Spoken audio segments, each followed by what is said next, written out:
நான் கோல்ட் கால் பண்ணும்போது என்கிட்ட ஒரு கிளைண்ட் கேட்டாங்க, என்னப்பா டிஜிட்டல் மார்க்கெட்டிங்னு சொல்கிறீங்க, நானும் தான் வெப்சைட் வச்சுருக்கேன், ஆட் ரன் பண்ணுறேன், சோஷியல் மீடியாவில் போஸ்ட் போடுறேன், ஆனால் எனக்கு எந்த லீடும் வரலையே, நீங்கள் மட்டும் இதெல்லாம் எப்படி அச்சீவ் பண்ணுவீங்கன்னு. Let me explain this. அதுக்கு முன்னாடி மறக்காமல் என்ன ஃபாலோ பண்ணிக்கோங்க.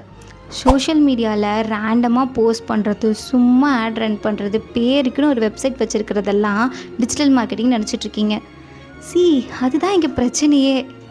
ஒரு கம்ப்ளீட் டிஜிட்டல் மார்க்கெட்டிங்கிறது உங்கள் ப்ராடக்டாக சர்வீசஸை டோட்டலாக அனலைஸ் பண்ணி உங்கள் காம்படிட்டர்ஸ் யார், அவங்க என்னென்ன மாதிரியான மார்க்கெட்டிங் ஸ்ட்ராட்டஜிஸ் யூஸ் பண்ணியிருக்காங்க, உங்கள் டார்கெட் ஆடியன்ஸ் யார், அவங்க எந்தெந்த பிளாட்ஃபார்மில் இருக்காங்க, எதுலெல்லாம் இன்ட்ரெஸ்டடாக இருக்காங்க, அதை வச்சு ப்ராப்பராக கண்டென்ட் பிளான் பண்ணி ஆட் கிரியேட்டிவ் டிசைன் பண்ணி creative testing, budget optimization, user friendly website design, அந்த வெப்சைட்லேயும் proper keyword research, funnel based structured layout with proper SEO strategy, social மீடியாவில் யூஸருக்கு தேவையான information, awareness and trust building content, automation, post analysis, performance tracking, optimization, முக்கியமா consistency.